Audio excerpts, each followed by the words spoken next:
Bueno, buenos días a todas y a todes.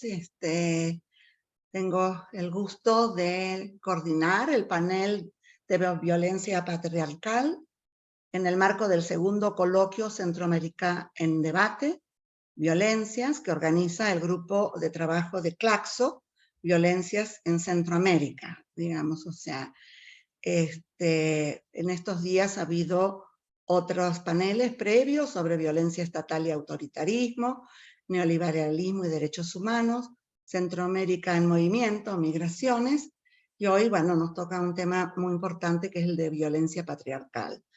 Tenemos 3 ponentes, Melissa Hernández, Yossajandi Navarrete, Marcela Esquivel, y María Sonderegger va a ser la comentarista.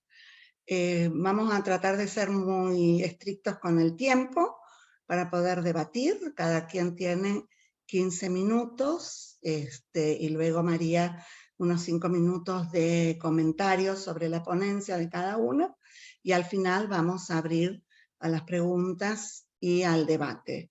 Me presento, yo soy Ana González, soy antropóloga feminista, pertenezco al grupo de estudios de Centroamérica del Instituto de Estudios de América Latina y el Caribe en la Universidad de Buenos Aires y soy docente de Derechos Humanos en la Facultad de Sociología. Voy a presentar primero a María, que es profesora consulta e investigadora del Centro de Estudios en Historia y Cultura y Memoria de la Universidad Nacional de Quilmes, integra el Comité Académico de la Especialización en Género y Políticas Públicas en la Sociedad de la Universidad Nacional de Lanús y del Comité Académico en Derechos Humanos y Democratización para América Latina, que es una maestría en el Centro Internacional de Estudios Políticos de la Universidad Nacional de San Martín. Ha sido profesora y miembro fundadora de la Cátedra Cultura para la Paz y Derechos Humanos de la Facultad de Ciencias Sociales de la Universidad de Buenos Aires, que preside Adolfo Pérez Esquivel. Y actualmente es miembro de la Comisión Provincial de la Memoria de Buenos Aires y fue directora nacional en formación de derechos humanos en la Secretaría de Derechos Humanos de la Nación, ¿no? O sea, y bueno, como resultado de sus investigaciones, ha publicado ensayos en Argentina, Chile, Uruguay, España, Francia y Estados Unidos. Pensábamos que la primera ponente fuera Yossajandi Navarrete Cuam, su ponencia se titula Subjetividad, Cuerpo y Violencia, Memorias Olvidadas. Yossajandi, perdón que la estoy pronunciando mal, es doctora en literatura por el Colegio de Morelos, profesora de tiempo completo en la Facultad de Filosofía y Letras de la Universidad Nacional Autónoma de México, miembro del Sistema Nacional de Investigadores de CONACYT, responsable del proyecto Lírica y Narrativas Prehispánicas y sus repercusiones en el mundo moderno, de la Coordinación de Investigación de la Facultad de Filosofía y Letras de la UNAM, integrante del grupo de Claxo, el Istmo Centroamericano, Perspectivas Epistemológicas Periféricas, y es parte del comité organizador del Seminario de Narrativas Centroamericanas Contemporáneas de la Universidad Autónoma de México. Sus líneas de investigación son literatura guatemalteca contemporánea, subjetividad y violencia en la narrativa centroamericana, y entrecruzamientos entre la literatura precolombina y la narrativa indígena actual. Yossajandi, tu palabra. Muchas gracias por la invitación. Bueno, por cuestiones de tiempo voy a empezar. Bueno, un tema que ha cobrado relevancia en los últimos años en la literatura centroamericana es el de la violencia intrafamiliar, social, estatal. Temas como los feminicidios comenzaron a estar presentes en la novelística a partir de fines del siglo XX e inicios del XXI. Después de un largo silencio, finalmente, esa violencia comienza a nombrarse. Sin embargo, a la literatura del Istmo todavía le falta explorar cómo se expone la violencia estatal que, como parte de una estrategia de guerra, se ejerció específicamente contra las mujeres. Debido a lo anterior, en esta ponencia decidí explorar las novelas guatemaltecas de autoras que abordan la violencia contra la mujer durante el conflicto armado y sus repercusiones durante la posguerra en Guatemala. Estas novelas coinciden en exponer un objetivo concreto, además de literario, el rescate de la memoria histórica de mujeres sobrevivientes a la represión estatal. Para ello me basaré sobre todo en Me verás bailar bajo la lluvia, de Ada Valenzuela, publicada en 2022 por la editorial Parutz, debido a que, de acuerdo a su autora, esta novela se escribe con el propósito explícito de sacar a la luz la vivencia de sobrevivientes de secuestro y tortura para que las jóvenes actuales conozcan y reflexionen acerca de los acontecimientos pasados, tal y como se lee en la dedicatoria a quienes siguen preguntando. La novela propone un entrecruzamiento entre memoria y reconfiguración de imaginarios sobre las presas políticas y las sobrevivientes por medio de un arma sumamente poderosa que devela las atrocidades vividas, la propia voz. Novelas como Ita, de Mónica Alvisures, y Me verás bailar surgen en el marco de los juicios derivados de la publicación del Diario Militar, que es un registro que da cuenta de 183 desaparecidos por el Estado entre 1983 y 1985, publicado por primera vez en mayo de 1999 por la revista Harper's Magazine. El diario prueba de manera contundente la sistematización de la representación en Guatemala durante las dictaduras militares que ensangrentaron el país durante este periodo. De ahí que la novela se sitúe en los años 80. Narra el secuestro, prisión, tortura e intento de asesinato de una militante urbana, quien 25 años después de los eventos participa en uno de los juicios contra militares de alto rango. La trama nos adentra en un momento de forzada introspección de la testigo, quien a través de la narración nos muestra su experiencia en una cárcel clandestina, espacio violento y misógino.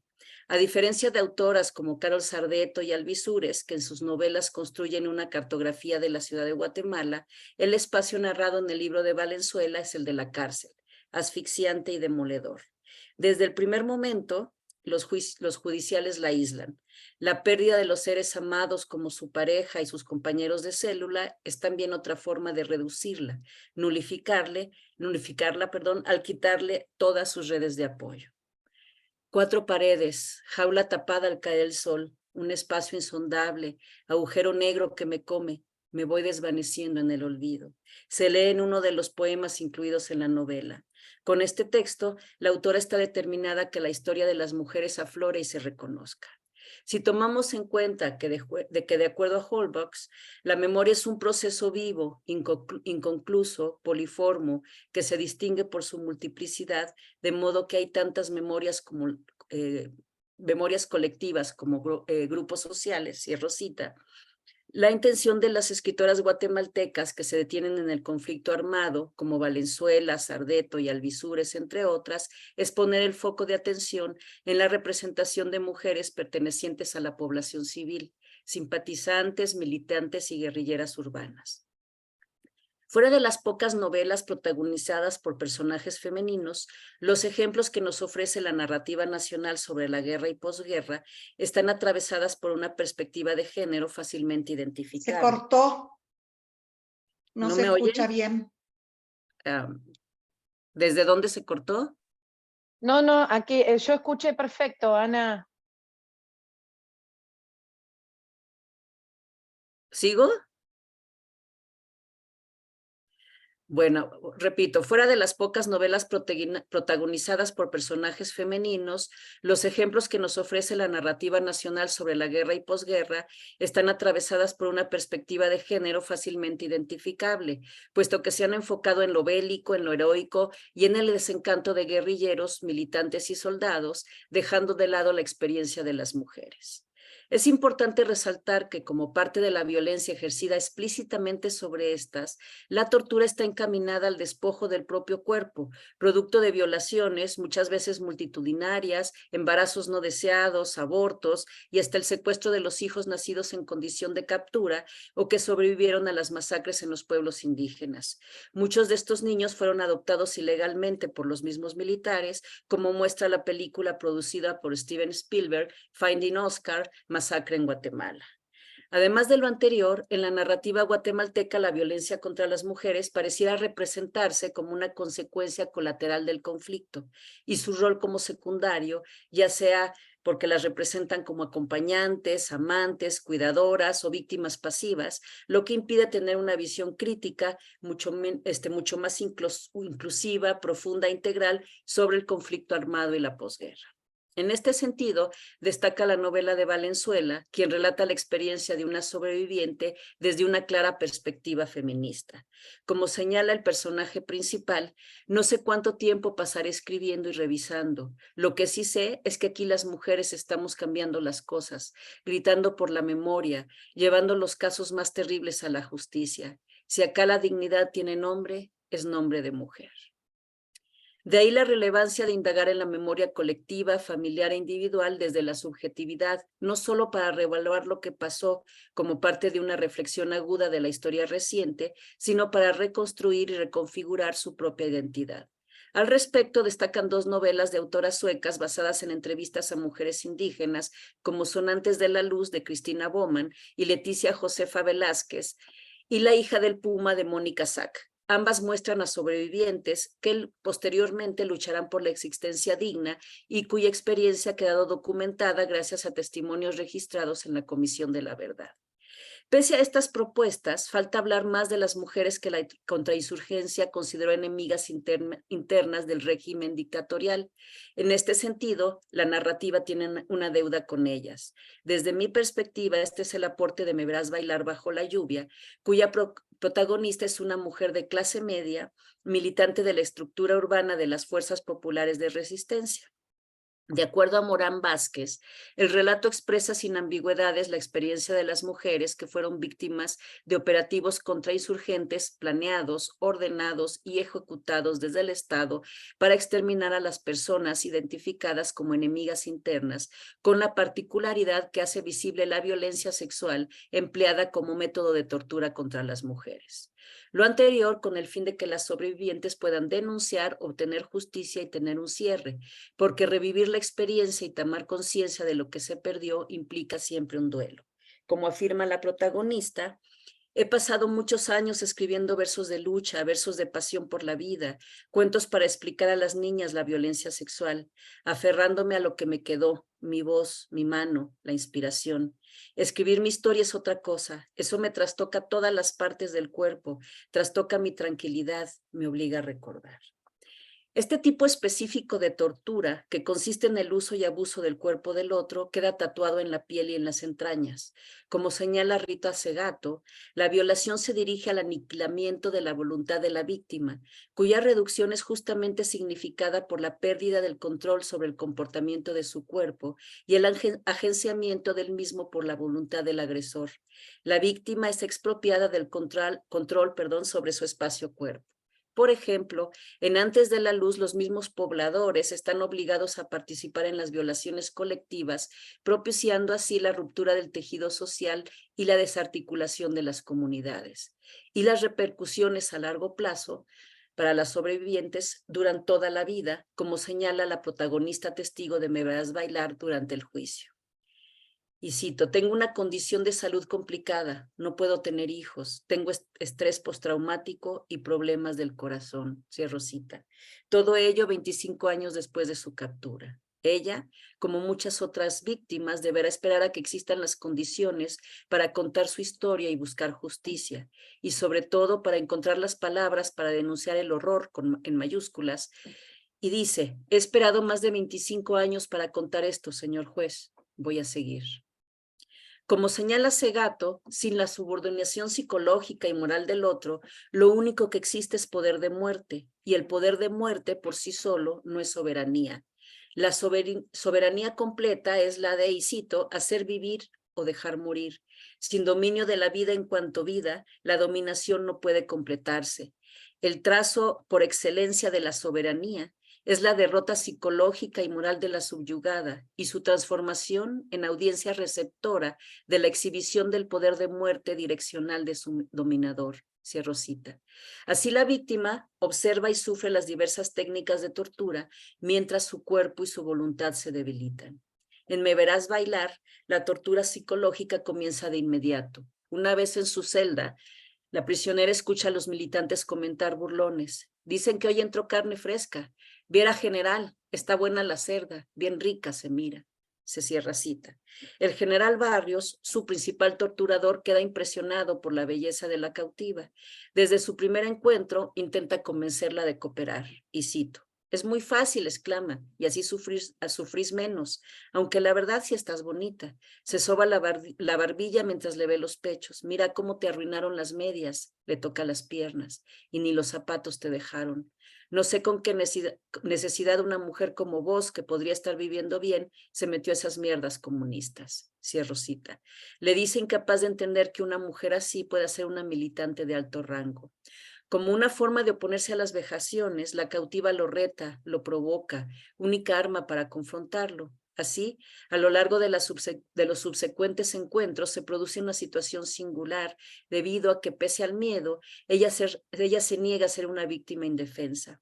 La mujer desconcierta al general, puesto que nada tiene que ver con el rol tradicional que le adjudica por ser bella, de clase media alta. Cuando sus fuentes le dicen que es parte del cerebro de la inteligencia insurgente y quizá la próxima cabeza de la estructura urbana, se niega a creerlo. Para él, una mujer es incapaz de ostentar un lugar de poder, pues solo es cuerpo, labios, ojos, pelo. No creo que seas vos, le dice. Lee las cartas que la prisionera escribe a su compañera de vida, Amelia, y piensa que están dirigidas a su madre, porque para él es inconcebible que dos mujeres puedan amarse. Su torturador la violenta y la premia en un juego de poder que busca dejar claro que la única voluntad que importa es la suya. Si bien la amenaza con dejar la puerta de la celda abierta para que los soldados puedan violarla, la reserva solo para él, como una especie de trofeo de guerra. Ella se resiste y cuando su cuerpo extenuado aborta, lo ve como un triunfo, un rechazo de su vientre que se niega a albergar el producto indeseado de las reiteradas violaciones de su abusador. Los vientos cambian para el general, quien planea un nuevo golpe de Estado y tiene grandes posibilidades de convertirse en el nuevo dictador. Para ello, solicita un mes con el fin de dejar sus asuntos en orden, entre ellos el destino de la prisionera. Para la cúpula militar, el hecho de pertenecer a una organización insurgente o disentir del gobierno en turno convierte a cualquier sujeto en enemigo y se considera con el derecho de llevar a cabo todo tipo de atrocidades en su contra. Por si fuera poco, las fuerzas represoras consideran que parte de la población es desechable, como indígenas, mujeres, infantes y ancianos. Prosiguiendo con la novela de Valenzuela, además de ver morir a sus compañeros frente a sus ojos, las torturas prosiguen y a la cautiva, cito, se le desprendió el deseo por vivir, cierro cita. El general intenta seducirla al insinuarle la posibilidad de sacarla de prisión y convertirla en su amante, cosificándola nuevamente como objeto sexual. El general no logra alcanzar sus sueños de poder. Las pugnas internas ponen a otros a cargo y debe conformarse con el control de la lucha contra insurgente. Como otra forma de resistencia, la prisionera decide dejarse morir y rechaza la comida hasta convertirse en una carga para el general, quien finalmente la lleva a la frontera y le dispara personalmente. La da por muerta y al llenar su expediente con la XX, característica de aquellos que fueron asesinados, su nombre llega a engrosar el diario militar. Sobrevive gracias a unos campesinos que la llevan herida a un hospital en la frontera. Después busca refugio en la Ciudad de México. Solo regresará a su país 25 años después. Y cito: ella era la única que figuraba en el diario con el signo de 2X y estaba viva, una testigo clave para el proceso. Cierro cita. Al paso de los años se entiende que a las mujeres las torturaban diferente, que la violencia sexual era una estrategia de Estado porque no se creía que una mujer pudiera tener poder, y ante la sorpresa de sus captores, al final tiene tanto que logra contar su historia y ayudar a ganar el juicio. La novela concluye haciendo referencia a todas las mujeres que fueron testigas en los juicios contra los militares, como fue el caso de Sepur Sarco, por mencionar uno. Así, para Valenzuela y otras autoras, el rescate de la memoria será un tema esencial para revisitar la historia reciente y, sobre todo, exponer el abuso e invasión del cuerpo-espacio de las mujeres como parte de la violencia de Estado ejercida durante el conflicto armado. En este sentido, el título de la novela es revelador, puesto que evidencia no solo la obstinada voluntad de sobrevivir de la protagonista, sino de hacerlo con dignidad. Y cierro con esta cita de la novela. Me verás en cada persona que tortures, me verás bailar bajo la lluvia, me verás íntegra y digna, me verás. Será uno de los últimos versos que la cautiva escriba al general años antes de enfrentarlo. Nada que hagas, finaliza, podrá borrar la historia. Muchas gracias. Muchísimas gracias, Yossajandi. Muy impresionante tu exposición, tu ponencia, y le paso la palabra a María.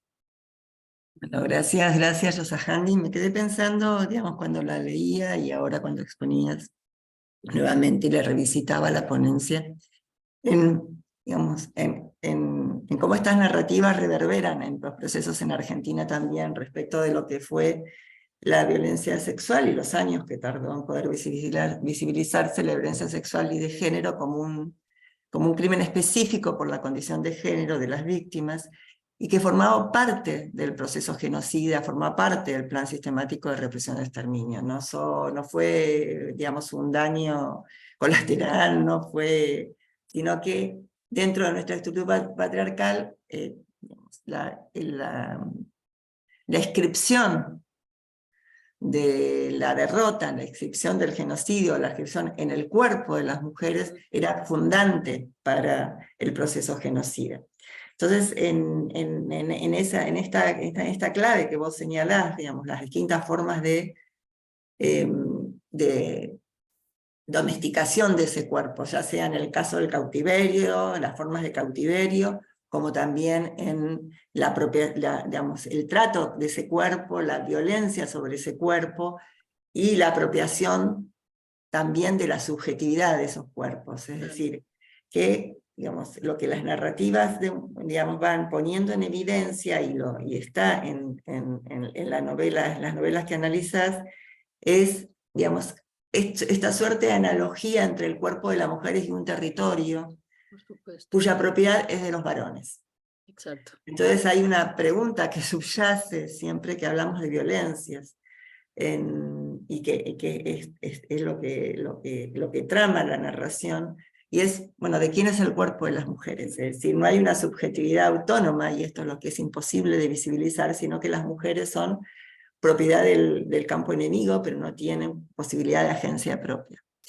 Y al mismo tiempo, creo que tengo que ser muy breve porque tengo 5 minutos, me parece muy interesante en la narración cómo da cuenta de, por un lado, esta narrativa que se visibiliza las violencias y la especificidad de las violencias dentro del genocidio, digamos, y al mismo tiempo cómo esta agencia que se produce en las voces cuando las mujeres, digamos, desarticulan este lugar y proponen una construcción subjetiva en donde su voz puede narrar la especificidad de lo que vivieron y por lo tanto también desafiar la lógica de poder subyacente, se dirime en el momento de los juicios, se dirime con otras narrativas y con otras voces que tienen distintas formas de circulación social como la novela, pero al mismo tiempo la novela lo que narra es como en un juicio, digamos, en donde se constituyen como sujetas de derecho su voz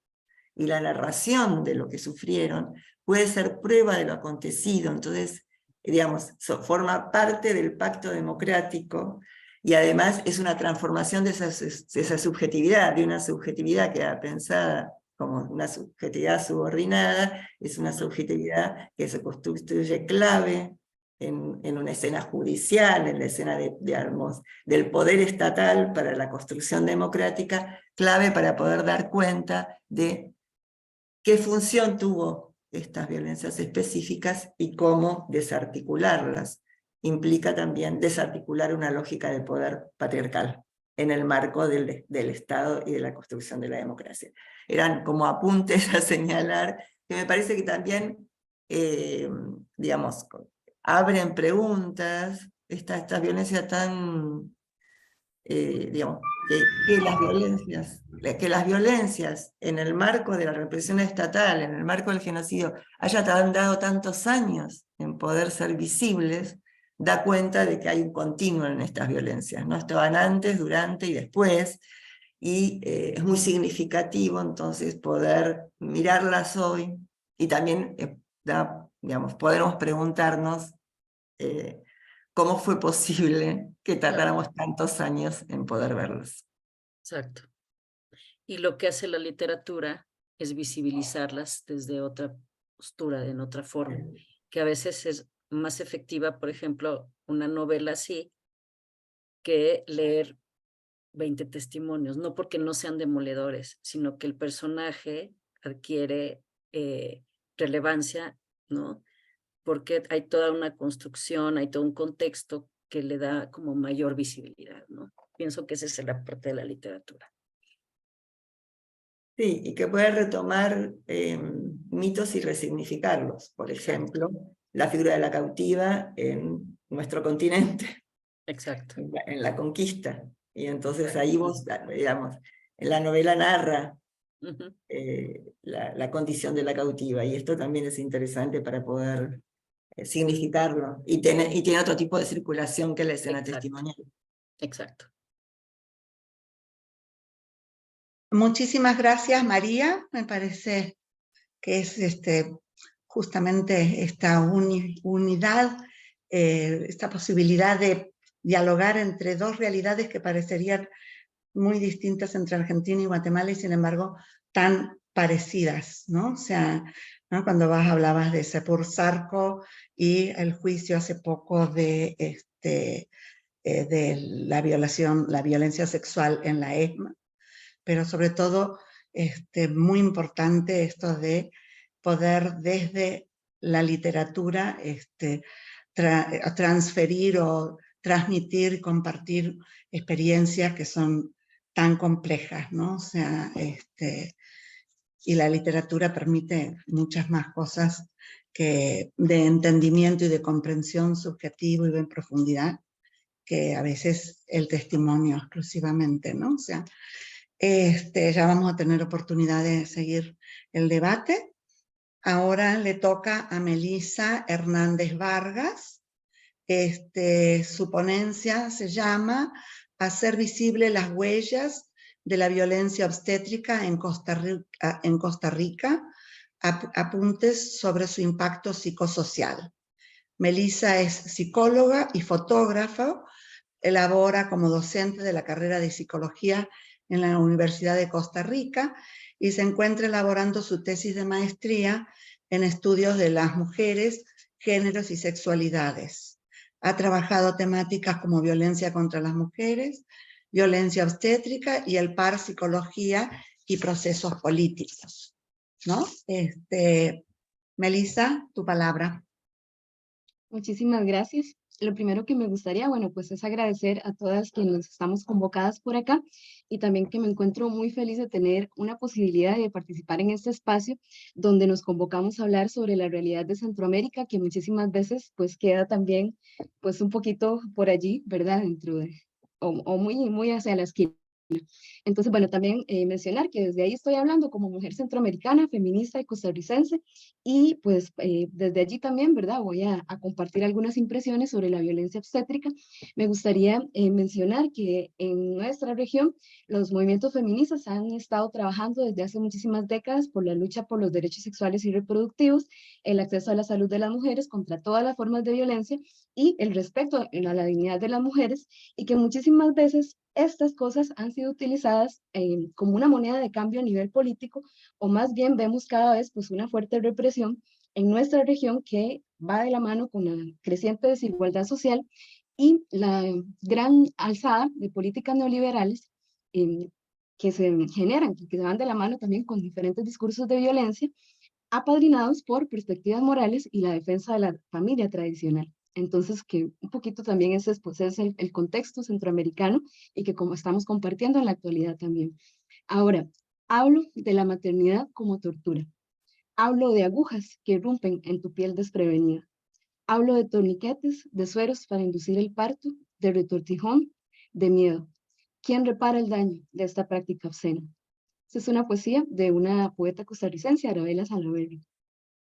Hablar de violencia obstétrica implica que estamos hablando de una forma de violencia que es multidimensional y que expresa una gran cantidad de relaciones de poder desiguales que podemos analizar también por género, raza, etnia, edad, clase social, entre otras, y que se da en un contexto particular que es el hospital. Que para mí, ¿verdad? Este espacio, las instituciones hospitalarias están delimitadas por prácticas, discursos, saberes y roles alrededor de la atención de la salud de la enfermedad y de los procesos reproductivos. Me gustaría compartirles el día de hoy pues algunos acercamientos desde la psicología social, la psicología política y estos aportes a los fenómenos como las violencias, además haciendo una interlocución entre cómo podemos pues conversar desde los campos de salud reproductiva, las ciencias sociales, desde una comprensión feminista. La violencia obstétrica, pues existen muchísimas definiciones. Yo les voy a compartir una específica de Gabriela Arguedas, que es investigadora costarricense, que dice que es un conjunto de prácticas que degrada, intimida y oprime a las mujeres y a las niñas en el ámbito de la atención en salud reproductiva y de manera mucho más intensa en el periodo de embarazo, parto y posparto. Tiene la particularidad pues, de ser ejercida por el personal que labora en la institución hospitalaria, tanto administrativo o quien brinda atención directa, y que va dirigida a los cuerpos y procesos reproductivos, pero a mí también me parece muy importante resaltar en esto que estamos conversando, que también para mí la violencia obstétrica va dirigida hacia las psiques de las mujeres, de los cuerpos feminizados. Tiene una gran cantidad de manifestaciones, inclusive creo que habría que analizar cada contexto para poder hacer una caracterización de este lugar particular, pero podemos mencionar la violencia física, verbal, psicológica, faltas éticas, aplicación de medicamentos sin consentimiento, discriminación, negación de información, negación de la atención, uso de procedimientos médicos sin consentimiento como episiotomías, maniobra de Kisteller, entre muchísimas otras. Me parece a mí también que es importante mencionar, o que podría, ¿verdad? A mí de repente me gusta también entender algo de esta forma de violencia como un proceso microsocial que responde a una cultura institucional particular y de ahí como que se tendría que hacer un análisis situado para comprenderlo, aunque por supuesto que se relaciona pues con un montón de cuestiones y raíces macroestructurales también. En Costa Rica, bueno, pues contamos con una gran cobertura nacional a nivel de salud pública, acceso a seguridad desde hace bastante tiempo y es algo que nos enorgullece bastante, pero es innegable que siguen existiendo, ¿verdad? Una gran cantidad de violencias y particularmente pues de esta forma de violencia. Desde finales del año 2014, en la prensa nacional comenzaron a salir una serie de noticias, de denuncias sobre violencia obstétrica, que hasta el día de hoy pues no se han traducido en cambios reales dentro de las instituciones e inclusive ni siquiera contamos con una legislación que nombre y legitime esta forma de violencia, ¿verdad? No existe una legislación que diga violencia obstétrica.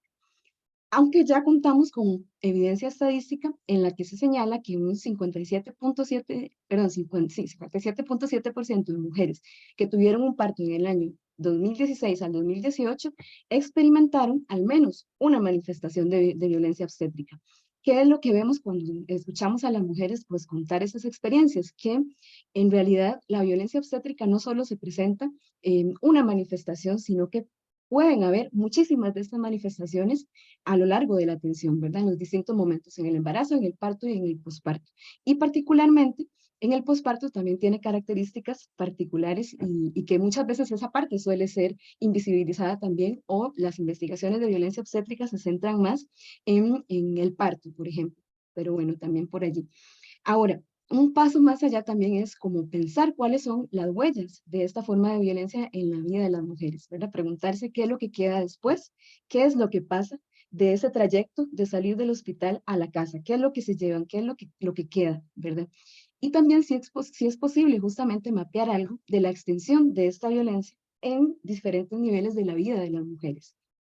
Para esto, yo estuve trabajando, bueno, pues con relatos de vida de mujeres costarricenses, particularmente entrevisté a 7 mujeres, ¿verdad? Que por supuesto no tiene un afán de generalización, pero a partir de los relatos construidos con ellas, estuve trabajando sobre este impacto psicosocial de la violencia obstétrica, que remitiría a ver cuáles son esas consecuencias psicosociales producto de esta experiencia particular que causa un quiebre o interrupción en su vida y en su contexto inmediato. ¿En dónde, verdad? ¿En dónde podemos localizar este impacto? Bueno, pues a nivel personal, pero también a nivel de pareja, a nivel familiar, a nivel comunitario, o inclusive algunas veces este impacto se extiende a espacios laborales o espacios educativos. Pueden ser cambios, lesiones, huellas visibles a nivel físico, emocional, psicológico, subjetivo, de salud o relacional, pero también puede implicar algunas cuestiones como el fortalecimiento de lazos afectivos, accesibilidad a recursos, formas de resistencia y aumento de redes de apoyo. Tiene esas dos como caras particularidades. La intensidad de este impacto psicosocial, por supuesto que varía de una persona a otra, y también hay que considerar los recursos personales y colectivos con los que cuenta cada persona. La violencia obstétrica, pues es una violencia como todas las demás, ¿no? Que viene impuesta desde un afuera y que provoca un quiebre adicional a la ya novedosa experiencia de la maternidad y todos los cambios que ya esta conlleva. Las mujeres afirman que el hecho de enfrentarse a muchas sensaciones corporales y depender de la atención médica les suele colocar en una situación de vulnerabilidad en la que les es difícil reclamar o presentar resistencia por miedo a que incremente esta violencia. Hay algo, ¿verdad?, de ese espacio, de esa configuración institucional también donde se expresa la violencia que implica también modalidades de autoritarismo extremo y represivo, ¿verdad?, como lo afirman Roberto Castro y Joaquín Arbite, y que se manifiestan a través de diferentes cuestiones como regaños hacia las mujeres, control de cómo deben comportarse, cuáles movimientos pueden realizar o inclusive la culpabilización que se les deposita ante cualquier complicación que pueda surgir en el momento del parto, ¿verdad? Cómo se les señala una y otra vez que ellas no están haciendo algo o que no saben pujar, por ejemplo, o que no saben hacer X cosa. Un primer impacto de la violencia obstétrica, entonces, que podemos señalar es con una imposición de silencio para que sea el personal quien hable por ellas y regule en todo momento los procesos, reduciéndoles a una condición de no personas. Las experiencias por sí solas son sumamente difíciles de entender en este momento que están pasando, debido pues a la naturalización de estas prácticas, y eso es una marca que las mujeres reportan, ¿verdad? Luego, ¿verdad? Como esa partecita, esa silenciamiento es algo que les atraviesa y que al pasar a sus casas sigue existiendo un silenciamiento de no poder hablar, de no poder significar qué fue eso que pasó, ¿verdad? También por ese depósito que se les hizo a ellas. También suelen manifestar, ¿verdad?, esas experiencias como algo sumamente doloroso. Sofía, una de las entrevistadas, dice, todo el día lloraba en ese hospital. Y como le digo, yo me esperaba, me encerraba en el baño, lloraba, me lavaba la cara y volvía. Y ellos se daban cuenta, porque obviamente ellos veían y decían, esta está llorando, pero nunca fueron capaces de como de decir, ¿qué le pasa? ¿Por qué está triste? Y mucho menos buscarle ayuda a una. Existe una sensación compartida en las mujeres de haber sido colocadas en un lugar de animalidad u objeto que les provoca esta sensación de silenciamiento y de anulación de la cual cuesta recuperarse prontamente. Volver a recordar, volver a narrar esta experiencia son operaciones sumamente difíciles o que incluso aparecen en su cotidianidad de forma desprevenida. Giselle, otra de las mujeres entrevistadas, dice, son cosas que ya una nunca olvida. Eso me tiene a mí marcada para siempre. Casi siempre lo recuerdo porque incluso yo a veces voy caminando y le digo, uy mami, siento que me están cosiendo. Dentro del hospital, las mujeres buscan, ¿verdad? Utilizan algunos recursos como asumir la represión de lo que están sintiendo, de sus emociones, como una forma de tratar de evitar que se reproduzcan más situaciones de violencia o peores tratos. Sin embargo, ¿verdad?, una vez a salir del hospital, existe una forma muy solitaria de entender y representar todo esto que aconteció. A nivel emocional se exacerban afectos como tristeza, enojo, impotencia, estrés, angustia, miedo, frustración, cansancio, soledad, que pueden seguir reapareciendo a la hora de recordar la situación. También esto puede ocasionar que se alejen de sus redes cercanas o que se aíslen de espacios comunitarios, laborales o educativos. Algunas de las mujeres incluso, ¿verdad?, decían, yo preferí dejar de trabajar o yo preferí o opté, digamos, porque se me hacía muy difícil volver a mis espacios laborales o espacios educativos. A nivel físico, ¿verdad? Existen también múltiples marcas como cicatrices, desgarros, dolores, que inciden en la manera en la que se ven a sí mismas y cómo se relacionan con sus cuerpos y cómo expresan su sexualidad. 3 de las entrevistadas, Giselle, Sofía y Mariana, tuvieron complicaciones con la herida de la cesárea y tuvieron que volver al hospital para curarlas. Esto lo nombran como revivir la pesadilla y además denuncian un montón de malas praxis donde sus cuerpos quedan marcados y deformados. Incide en su imagen corporal, en su autoestima e inclusive también en la forma en la que se puede volver a retomar la vida sexual. Mencionan estas mujeres también que pueden experimentar una disminución del deseo, sangrados durante las relaciones sexuales, cambios en las relaciones con sus parejas o vincularse con otras personas. Inclusive también que existe un fuerte miedo a volver a quedar embarazadas, lo que aumenta el consumo de métodos anticonceptivos. Y con esta cuestión también es importante señalar que las mujeres reportan el enorme miedo y el rechazo inmediato que sienten a volver a tener hijos o hijas, así como sus concepciones y deseos en torno a la maternidad. Esto puede extenderse inclusive durante años o de manera indefinida y señalan estos comentarios que se realizan en el hospital, culpabilizándolas por inexperiencia en temas como lactancia, cambiar pañales u otros que pueden incidir en esa forma en la que ellas se conciben a sí mismas en este rol de cuidado, ¿verdad? Tener que lidiar con estas diferentes emociones provocadas por la violencia, la angustia, el cansancio, genera unas ganas enormes de salir corriendo y por supuesto que no precisamente es algo que se puede hacer, ¿no? Y esto a la vez desencadena una gran culpa por no poder cumplir con ese ideal de la maternidad y las múltiples dificultades para verbalizarlo, porque no existe un espacio, ¿verdad?, en la sociedad donde tenemos una sociedad que exalta la maternidad y que no existe cabida para el sufrimiento que podría provocar esta también. Podemos decir que también las familias, amistades, parejas pueden ser un apoyo invaluable para transitar todas estas huellas y puede existir algunas veces un fortalecimiento de lazos en estos espacios, pero también podría ser que cuando no están presentes o cuando ejercen presiones, más bien pues exacerban estas marcas, estas huellas que deja la violencia obstétrica. Aún así, también es importante mencionar como que este impacto psicosocial se extiende a las familias o a las personas cercanas, a las parejas de las mujeres, y que se ven afectadas de forma directa cuando están ocurriendo los eventos de violencia obstétrica, porque también muchas veces no tienen acceso a información de qué está pasando con las mujeres, con las personas recién nacidas, los cuales también provoca pues afectos como enojo, indignación, incertidumbres, miedos, entre otras, o hace que de alguna manera puedan intentar buscar apoyos al interno del hospital o idearse alguna forma de mecanismos de denuncia, ¿verdad?, para intentar hacer algo frente a estas situaciones. Otra dimensión que a mí me parece sumamente importante de señalar sobre la violencia obstétrica es que posee un impacto a nivel sociocultural, no solo a nivel subjetivo, emocional, relacional, sino también a nivel sociocultural, que implica una legitimación institucional del ejercicio de la violencia y que se transmite una serie de valoraciones culturales y estereotipos de cómo deberían ser o cómo deberían comportarse las mujeres. También que se presenta una exigencia de sumisión y se percibe a las mujeres como cuerpos máquinas a través de mecanismos como anulación de la subjetividad, infantilización, ridiculización, culpabilización y normativación de sus comportamientos acorde con estos roles que son requeridos del sistema.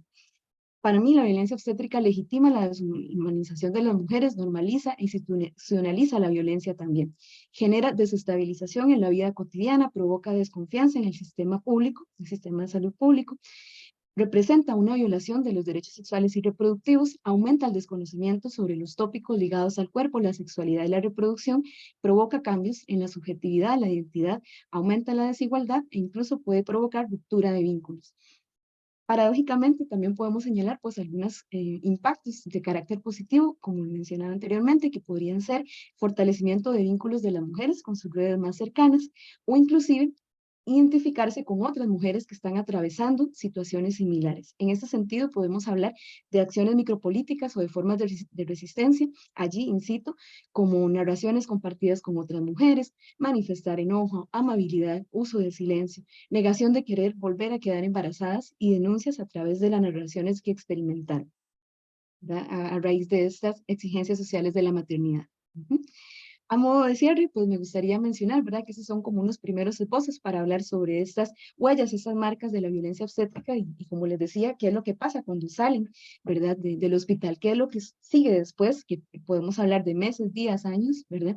Y mencionar, bueno, que esta forma de violencia involucra no solo contemplar o hablar del impacto psicosocial, no involucra solo contemplar estas huellas subjetivas o emocionales, sino entender que esta situación incide en sus relaciones interpersonales, en los espacios en los que se desenvuelven e incluso a un nivel social más amplio. A mí me interesa muchísimo, desde una perspectiva de psicología política, también desmovilizar esta noción de la privatización del daño que prima a la hora de analizar cada forma de violencia, como si fuera una situación particular que le ocurrió a esta mujer específica y que le toca a ella, ¿verdad?, resolverlo. Me parece que es importante despatologizar procesos que son colectivos y que no deben ser exclusivos de quienes los viven. Implica insistir en que hechos como estos no deben ser experimentados en silencio y aislamiento, ya que su origen e impacto son configurados socialmente. La violencia obstétrica no es un hecho aislado, proviene de prácticas institucionalizadas que generan efectos en estas mujeres. Y no solo es posible hablar de este impacto psicosocial en ellas, sino también de sus familias, parejas, amistades, las relaciones sociales también. Existe un contexto posibilitador de estas formas de violencia dentro de los hospitales, pero que está legitimado a nivel macrosocial.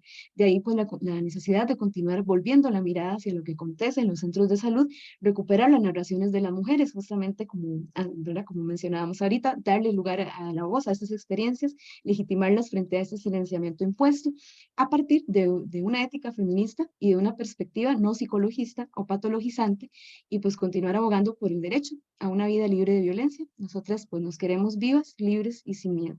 Muchas gracias. Muchísimas gracias, Melissa, por tu exposición.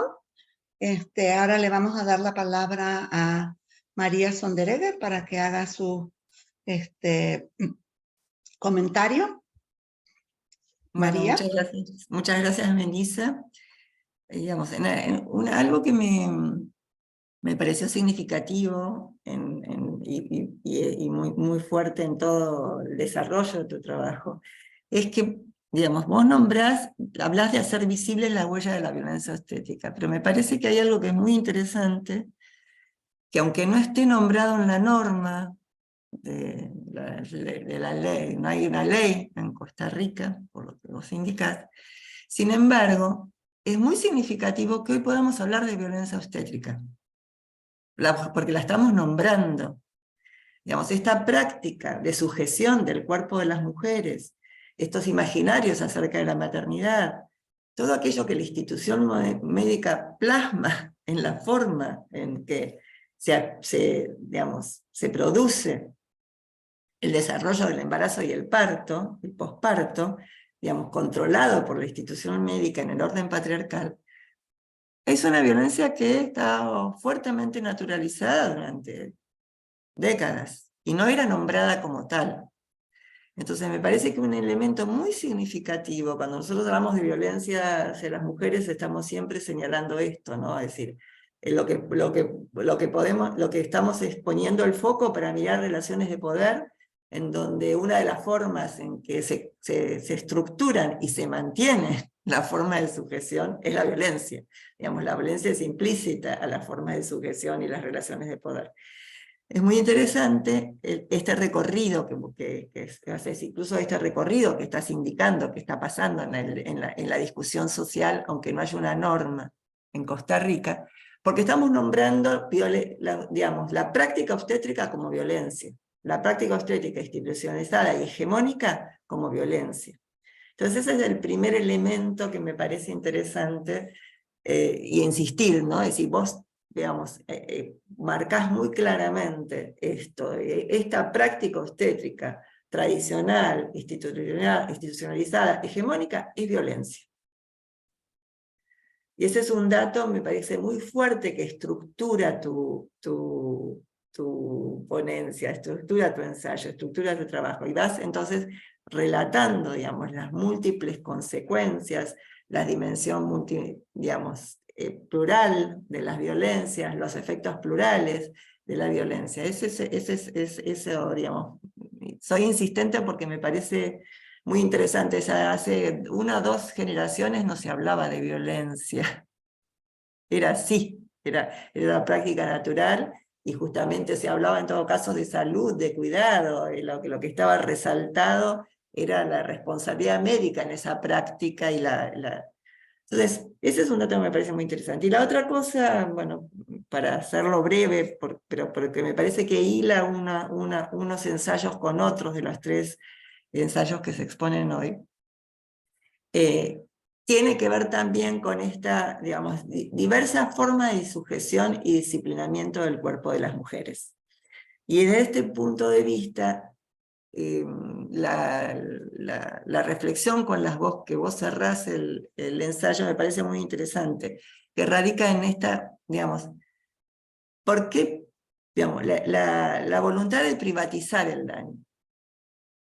Porque junto con la naturalización de la violencia, que recién, o digamos, muy recientemente, es pensada como violencia, otra estrategia es pensarla como problemas del orden privado, del orden personal, ¿no? Entonces, me parece que abrir la discusión sobre digamos, respecto de la privatización del daño es una reflexión muy interesante para seguir discutiendo y para seguir pensando, y que forma también parte del hilo conductor que nos digamos, que relaciona la violencia en el marco del genocidio, la violencia disciplinadora en el marco en Guatemala, con la violencia obstétrica y la privatización del daño en la violencia obstétrica en Costa Rica. Es muy similar a lo que sucede en el resto de nuestros países. A mí me resonaba también qué es lo que sucede en Argentina. Pero bueno, era eso que, para seguir conversando, que quería detenerme en lo que tu ensayo marca muy claramente en este debate. Muchísimas gracias, María. Ahora le vamos a dar la palabra a Marcela Esquivel Jiménez, cuya ponencia se llama La caja de Pandora, un ejercicio autoetnográfico y afectivo con mujeres y sus experiencias en procesos de maternidades y adopciones. Marcela es antropóloga, cineasta y comunicadora social. Es fundadora de la Feria Producciones, una productora audiovisual en Costa Rica que desde el 2010 ha producido películas y una serie documental con temas de denuncias políticas, sociales y de género. Realiza proyectos audiovisuales con comunidades, explorando otras formas de hacer cine, y en conexión con los cines comunitarios, promueve el audiovisual como una herramienta para el empoderamiento de las propias historias. Estudió cine en Cuba y realizó en la Universidad de Montreal un programa de investigación de coproducción en Latinoamérica. Actualmente es profesora en la Universidad Técnica Nacional en la carrera de Tecnología de la Imagen y trabaja en el Instituto Centroamericano de Extensión de la Cultura. Está desarrollando una película documental a partir de los resultados de su tesis de maestría. Adelante, Marcela. Muchísimas gracias. Muchas gracias, y bueno, también igual que Meli, me siento muy honrada de poder tener este diálogo con ustedes hoy en este momento de la vida. Y también, bueno, sigo el ejemplo de situarme también como mujer, como centroamericana, feminista, y en específico para este trabajo como nieta, hija, como madre, eterna aprendiz y una mujer creadora en constante búsqueda por comprenderme y por comprender también mis alrededores. Y bueno, quizás a partir de ahí quiero empezar leyendo un testimonio de una de las participantes que dice: hubiera seguido peleando, pero por dicha me los devolvieron. Las mamás tienen derecho a seguir apelando hasta que en algún momento se llegue a una decisión donde ya no se puede apelar. Elena, 2023. Esta investigación se acerca a los sentidos y prácticas desde las experiencias de las participantes para comprender bajo sus propias definiciones lo que es la familia, el ser mujer, en el contexto de cada una de ellas, también las adopciones, los procesos forzados de pérdida de custodia y los procesos de maternidad. El eje transversal de este estudio fue el de narrar lo individual y familiar como ejercicio para entender las experiencias culturales, tanto propias como de las participantes. En tanto, todas las historias las comprendo como verdades de cada mujer y como materia prima para la producción del conocimiento social, y que ese conocimiento social es colectivo y situado. Encuentro un valor epistémico para emprender proyectos académicos desde el interés por comprender lo personal. Y eso para mí es una apuesta que tiene valor en este ejercicio, en tanto se profundiza en una investigación que permite ampliar el conocimiento académico perdón, hacia otras formas de dialogar desde la etnografía y la autoetnografía, que fueron como los dos ejercicios que reúno en esta investigación. En el trabajo de campo para el ejercicio etnográfico, trabajé con 5 mujeres, 3 de ellas adoptaron, son Lola, Ana y Diana, y 2 de ellas perdieron temporal o definitivamente la custodia de sus hijos o sus hijas, y son Isis y Elena. Para el ejercicio de la autoetnografía, trabajé en las historias de mis 2 abuelas maternas, Violeta y Hortensia. Solo conocí a Hortensia. Me voy a referir a Violeta como mi abuela de origen o como mi abuela biológica, como también se dice, y a Hortensia como mi abuela adoptiva. Ambas fallecieron hace más de una década. Entonces, esta investigación fue para mí una manera de acercarme a mis 2 abuelas para comprender sus realidades y por lo tanto también comprender la mía y la de mis familias.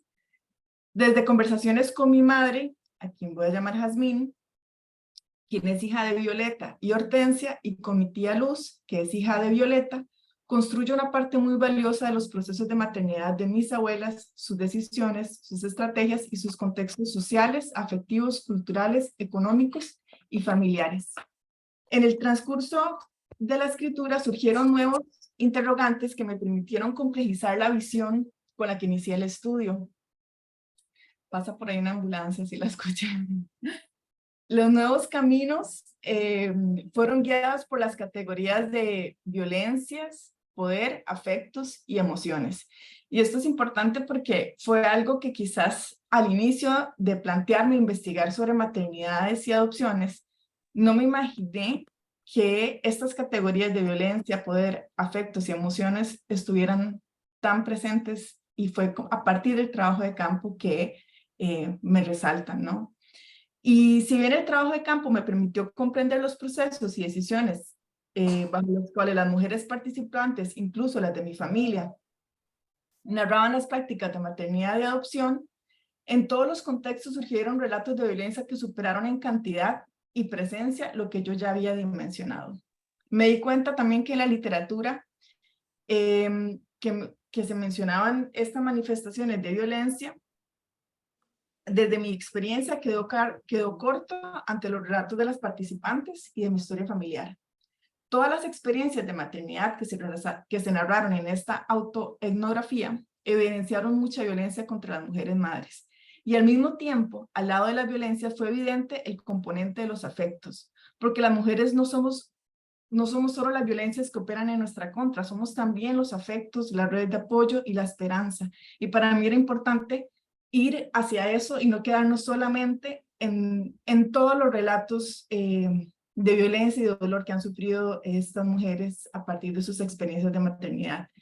Y también ahí fue súper importante el enfoque desde los feminismos, porque resultó una herramienta política, teórica y metodológica para producir con esta investigación un aporte a la antropología feminista y un aporte desde una autoetnografía y una herramienta para poder trabajar desde lo afectivo.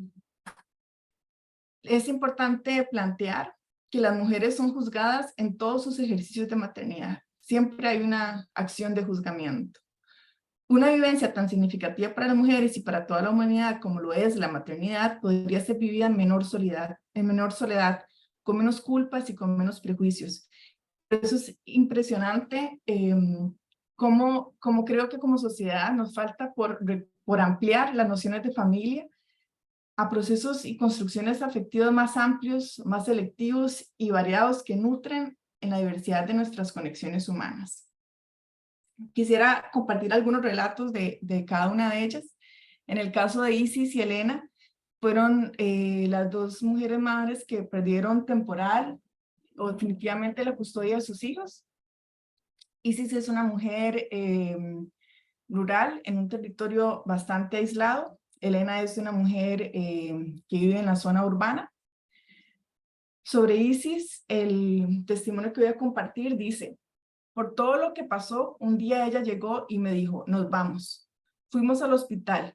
Luego me enteré que ella hizo las vueltas con el patronato. Ella la registró como su hija, pero los papeles quedaron firmados solo por ella y la registró con otra fecha distinta a la que ella nació. O sea, se le quitó días, pero en los papeles no le quitó que yo era la madre, solo que yo no era capaz de cuidarla, pero nunca me la dio, me la quitó.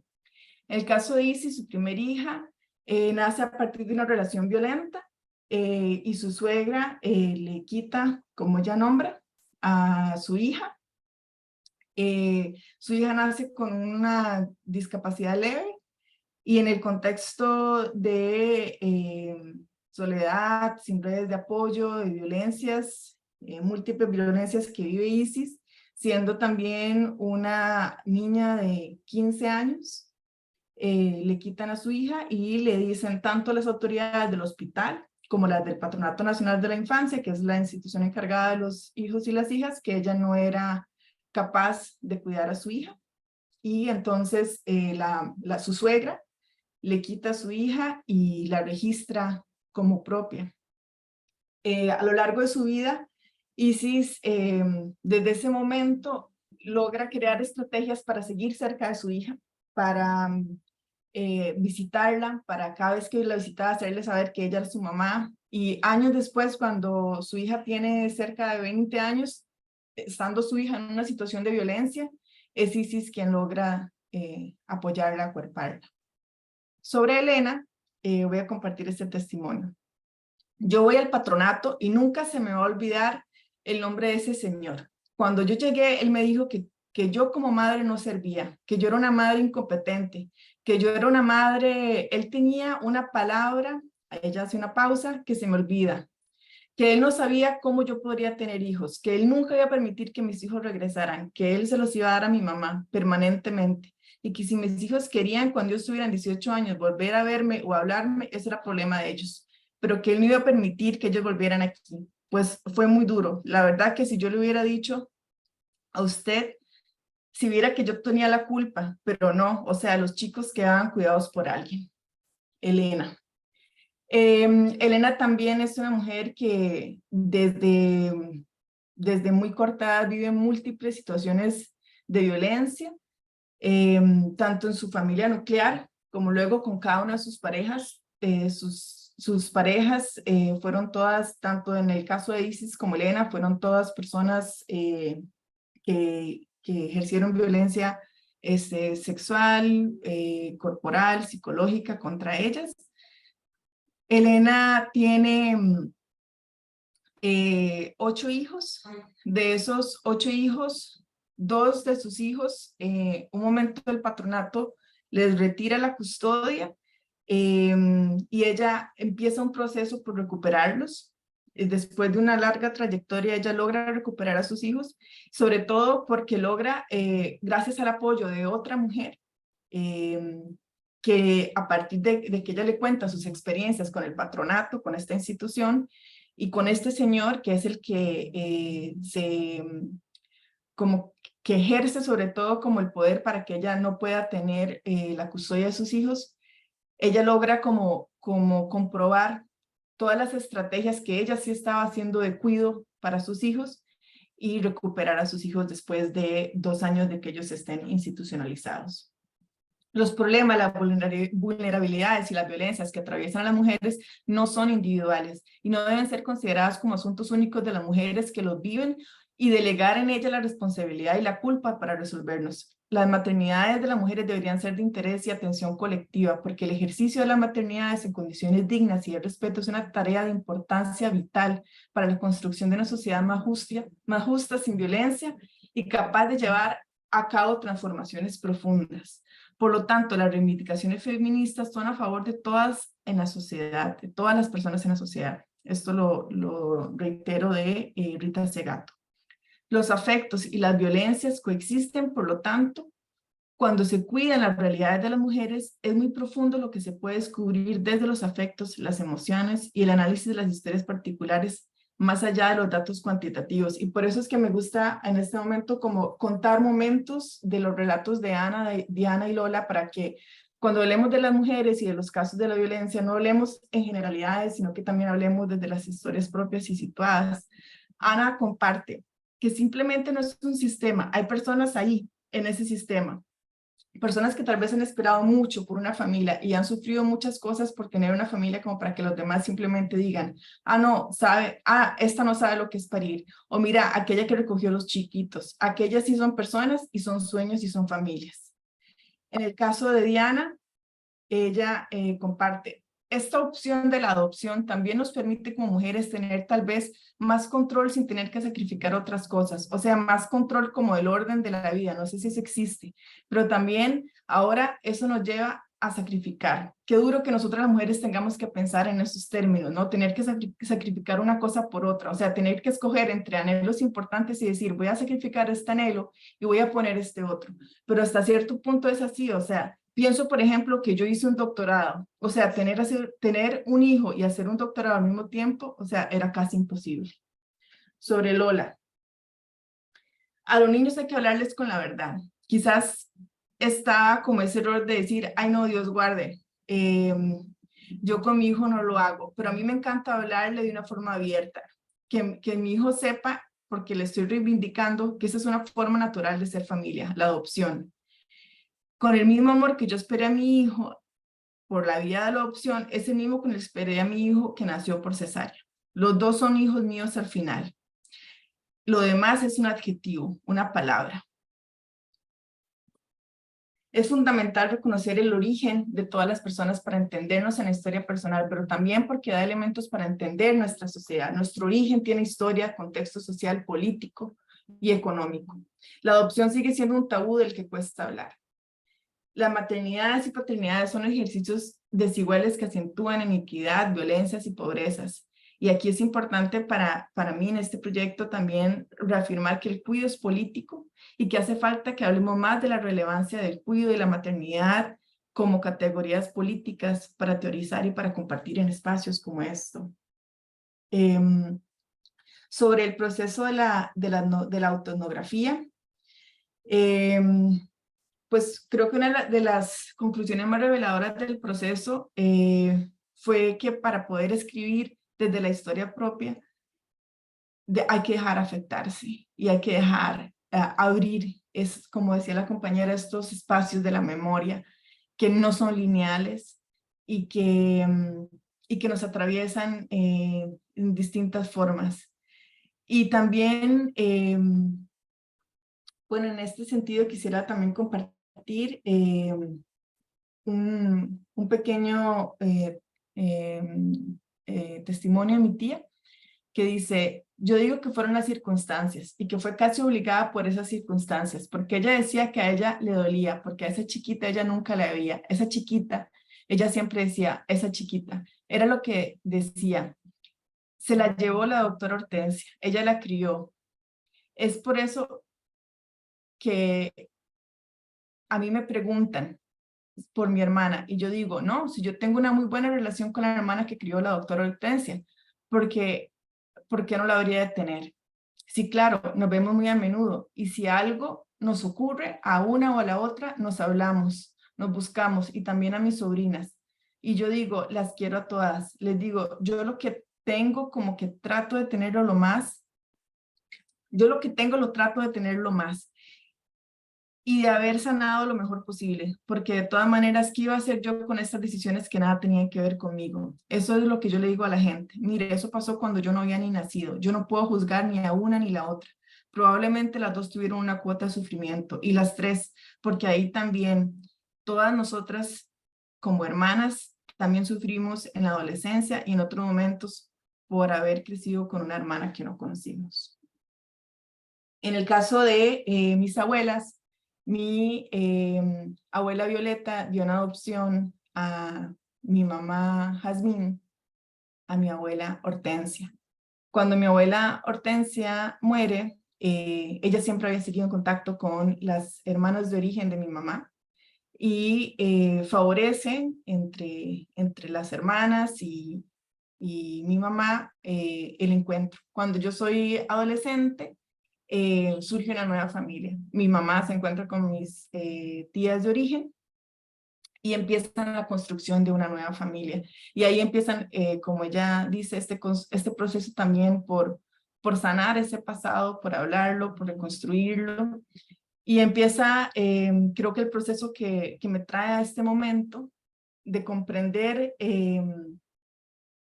o de cuestionarme sobre las formas en las que hacemos familia, sobre las formas en las que construimos las maternidades, y también para comprender que las decisiones que las mujeres toman en sus ejercicios de maternidad son únicas y son siempre estrategias, primero para sobrevivir ellas dentro de sus adversidades y sus situaciones, y generalmente para, por lo menos con las mujeres con las que trabajé en esta investigación y con las mujeres de mi familia, son estrategias para generar o procurar generar mejores condiciones de vida para sus hijos o sus hijas. Es erróneo hablar del concepto de abandono cuando las mujeres no tienen las capacidades para cuidar de sus hijos o sus hijas, porque eso, de nuevo, es una forma en la que el patriarcado nos quiere acusar como mujeres, nos quiere poner unas contra otras, y creo que eso fue un ejercicio muy importante en este proyecto, de cómo aprender a contar la historia de cada una de las mujeres, la historia de las mujeres de mi familia, haciendo un ejercicio por respetar la historia propia, sin comparar, sin buscar juzgar, y teniendo muy cuenta que todo eso son estrategias del patriarcado, del capitalismo y de una sociedad colonialista, que lo que busca es juzgarnos y culpabilizarnos, cuando en realidad cada una de nosotras como mujeres lo que estamos buscando son estrategias para vivir de la forma más digna, y muchas de esas estrategias son decisiones afectivas, y bueno, sobre esto de la caja de Pandora, a mí me gusta pensar en esta historia de la mitología, que dice que cuando se abre esa caja, ¿verdad?, y se escapan todos estos males de la humanidad, lo único que queda es la esperanza. Y desde esa esperanza me gusta trabajar en este proyecto con las mujeres y con las maternidades, porque creo que las mujeres tienen tenemos una gran cantidad de emociones subversivas, que son esas emociones que, por más profundas y dolorosas que sean, también están muy mezcladas con otros afectos que son políticos, y que como políticos nos mueven a seguir creando, a crear vida, a crear vínculos, y por lo tanto la adopción como vía para construir humanidad, para construir sociedad, para construir familias, es también una vía de esperanza para que podamos pensar en relaciones, vínculos humanos, sociales, familiares, escogidos, afectivos, selectivos, y capaces de generar vínculos distintos como sociedad también. Creo que por ahí ya voy con el tiempo. Sí, Marcela.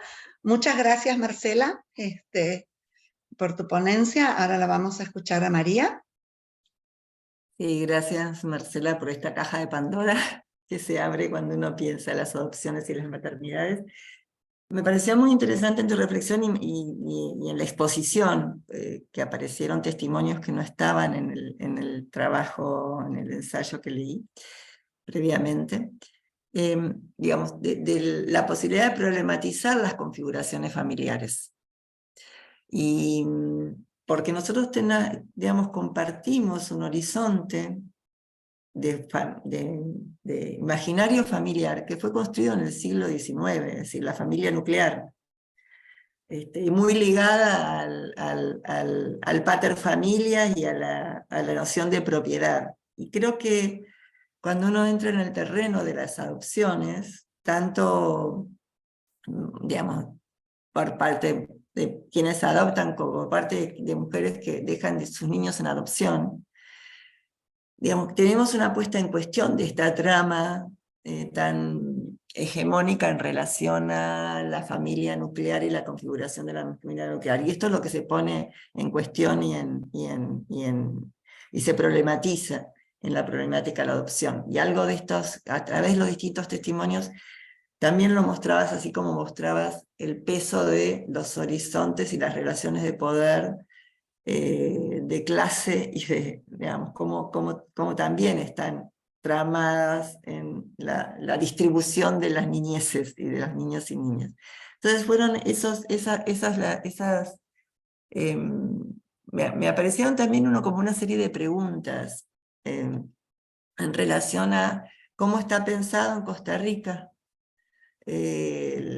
Por un lado, si cuando digamos, vos nombraste muy fuertemente en estas distintas complejidades el papel del Estado. Entonces, en cómo es pensado el Estado en relación a la protección de las niñeces, en relación a las maternidades, si los niños o niñas son pensados como sujeto de derecho o como objeto de tutela, porque en alguna de estas intervenciones yo lo que percibía es un patronato que está trabajando desde la noción del niño como objeto de tutela, cómo está pensada y configurada la idea de la familia y la familia nuclear hoy en Costa Rica, y también esta idea de la politización de la maternidad que me parece muy interesante, que de nuevo me teje un hilo conductor entre las distintas exposiciones y las distintas ensayos que estamos hoy discutiendo, ¿no? Creo que uno de los ejes, que cuando hablamos de las problemáticas de múltiples formas de las violencias de género, tiene que ver con la privatización del cuidado, la privatización del daño, y poder politizar, digamos, poner en el escenario la necesidad de politizar el cuidado, y por lo tanto discutir públicamente la problemática de las violencias de género y del daño como una problemática pública. Entonces, eran algunas líneas de algunos interrogantes como para seguir conversando, que me parecía que como disparadores en la lectura y en la escucha de tu exposición. Gracias. Bueno, muchísimas gracias, María, y muchísimas gracias a las panelistas por sus exposiciones y por sus comentarios. O sea, sin duda hay varios hilos conductores, o sea, uno fundamentalmente la violencia patriarcal en sus distintas expresiones, o sea, en distintos marcos. Yo también quiero rescatar, sí, lo que aparece como lo privado no pasa de ser privado a ser público, entonces adapta un carácter político de las problemáticas. Me parece que eso lo ha señalado con mucha fuerza María, y en las exposiciones.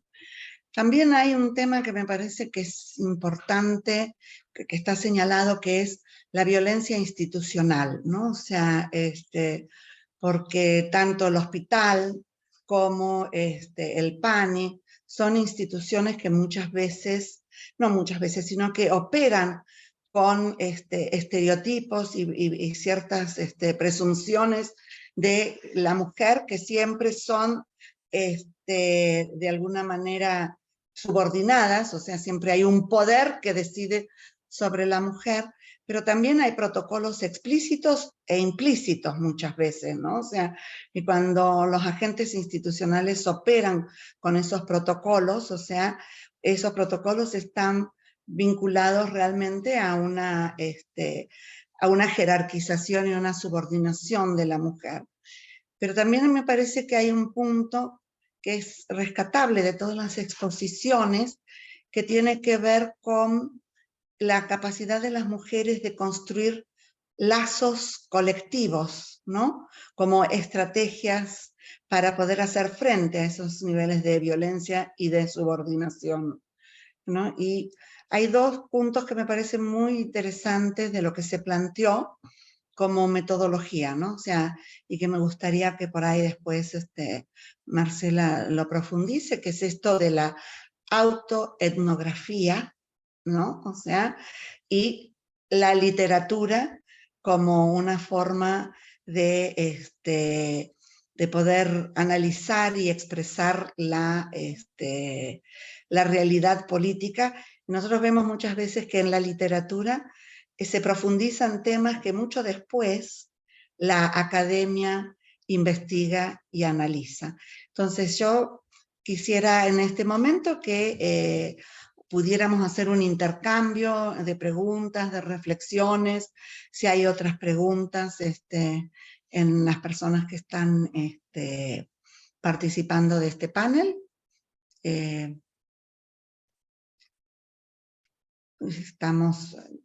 Yo miro para ver a quién le doy la palabra. Ahí está Isabel Burgos. Isabel Burgos es una compañera feminista exiliada chilena en la Argentina. Así que bueno, Isabel. Bueno, hola, gracias. Muy interesante la mesa, compañeras.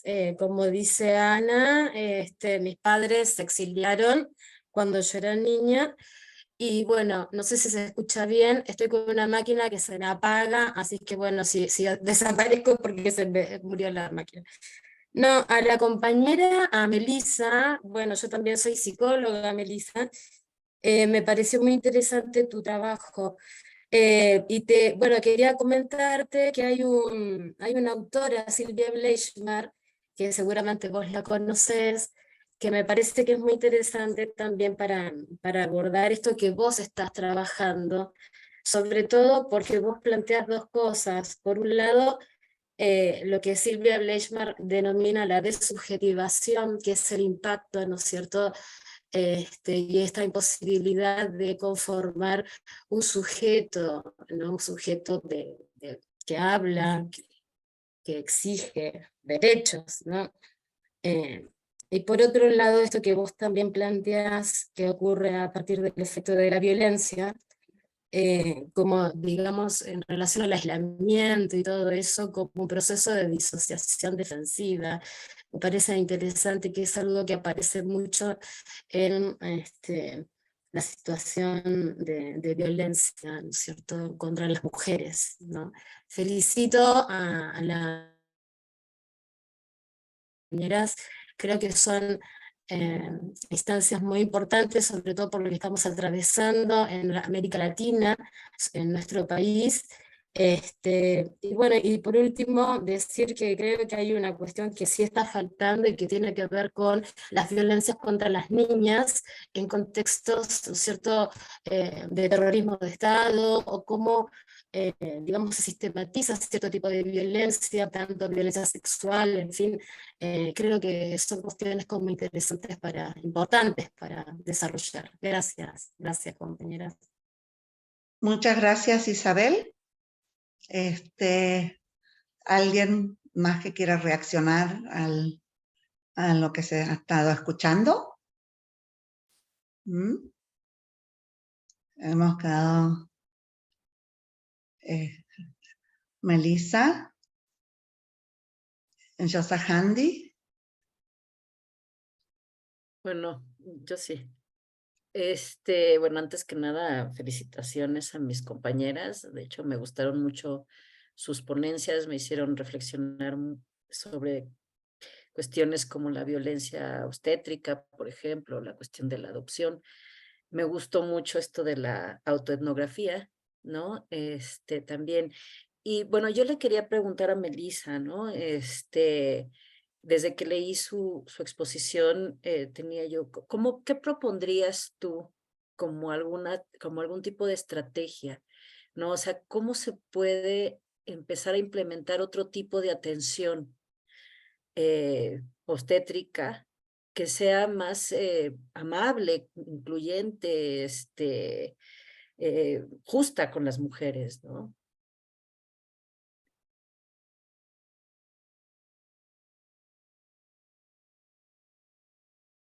Ya. Ahora sí, ok. Muchísimas gracias, pues a todas, ¿verdad? Yo también como muy conmovida por escucharles siempre que hablamos de violencias, pues bueno, son cosas que son sumamente fuertes y también pues ver estos hilos conductores, estas cuestiones comunes y también, ¿verdad? Pensaba muchísimo como el tema de la memoria también como una forma de reivindicar y de darle lugar, ¿verdad? Que de alguna manera o a través de los testimonios todas, pues también trabajamos algo sobre eso. Agradecer también a Isabel. Ay, se nos fue, pero también, no, aquí está. ¿Verdad? También por estos elementos teóricos también para continuar pensando este tema. Y con esta pregunta de Yosahandi, es complejo, ¿verdad? Porque en otros países de la región latinoamericana hay mayor desarrollo y hay como mayor avance, hay como mayor posicionamiento también de otras perspectivas, por ejemplo, del parto humanizado, ¿verdad? Que ya están posicionadas dentro de los sistemas de salud. En Costa Rica, todavía sigue existiendo, por supuesto que existen propuestas de este tipo, pero siguen estando pues más privadas, ¿verdad? O sea, no son accesibles para toda la población y sobre todo pues para quienes asisten a los hospitales públicos.